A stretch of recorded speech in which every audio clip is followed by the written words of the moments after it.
Hello everyone, welcome to our YouTube channel. तो इस video के अंदर आज हम डिस्कस करेंगे pedagogy of English B Ed first year की जो आपकी बुक है उसकी यूनिट 1 का पार्ट 9।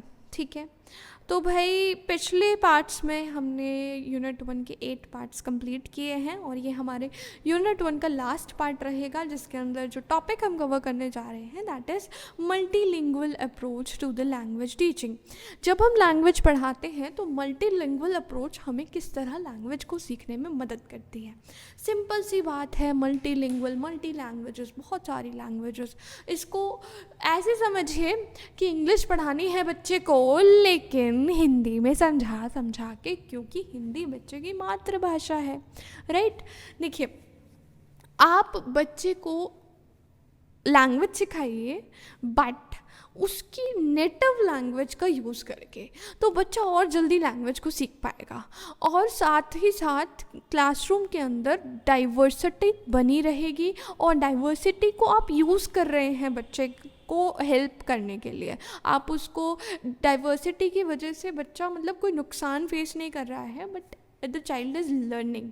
तो बेसिक चीज़ है कि कोई भी चीज़ अगर हम बच्चे को समझाते हैं उसकी नेटिव लैंग्वेज, उसकी मदर टंग में, तो बच्चे को बहुत अच्छे से समझ में आ जाती है। For example, if you want to teach any language to the child, तो आप उसे हिंदी में मान के चल रहे हो इट्स मदर टंग, और इंग्लिश में मान के चल रही the second language.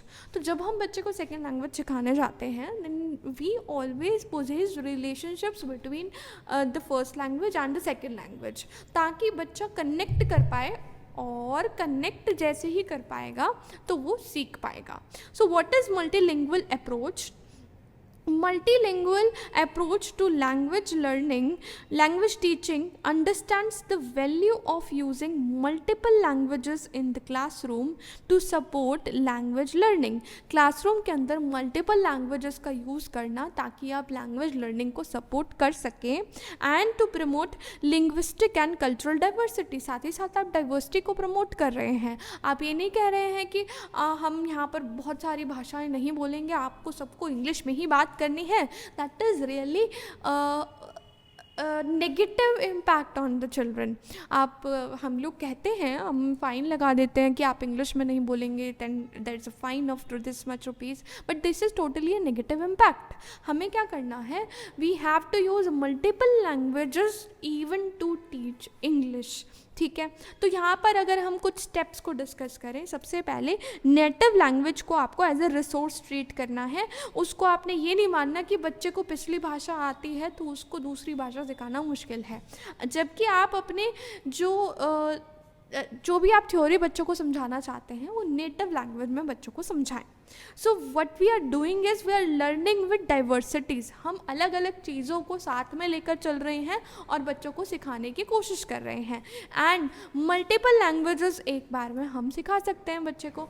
Basically second language को सिखाने के लिए ये काम हो रहे हैं, क्योंकि जो फर्स्ट लैंग्वेज है वो बच्चा अपने घर में ही सीख जाता है, और मतलब अनकॉन्शियसली बच्चा उस लैंग्वेज को सीख जाता है क्योंकि उसके इन्वायरमेंट में वही भाषा बोली जाती है।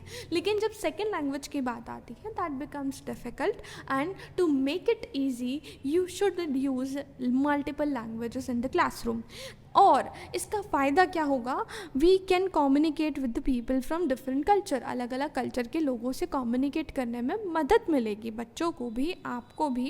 And for this we require a professional teacher. अगर टीचर अच्छा नहीं होगा then it is very difficult to make the learning with ease, वरना ये बहुत डिफ़िकल्ट हो जाएगा। और ये हमने देखा भी है, मतलब बच्चे 12th तक इंग्लिश सब्जेक्ट पढ़ने के बाद भी इंग्लिश में कम्युनिकेट नहीं कर पाते। And diversity should be valued. अगर बच्चे को और भाषाएं आती हैं तो आप उसका कोई मजाक नहीं बनाएंगे, इट शुड बी वैल्यूड। उनको वैल्यूज देंगे। At least the child knows that language and connect that language to your language, और फिर उन्हें समझाने की कोशिश करो।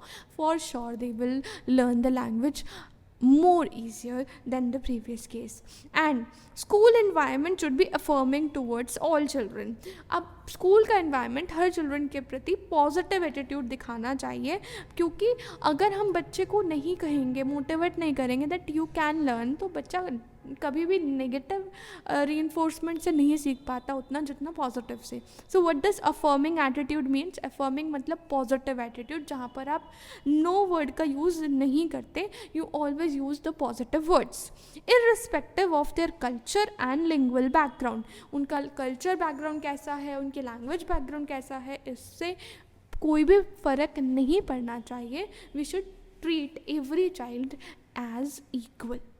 एंड सभी बच्चों को एक अफर्मिंग एटीट्यूड के साथ हमें पढ़ाना है. इससे क्या होता है, सभी बच्चे एक पॉजिटिविटी के साथ लैंग्वेज को सीखते हैं.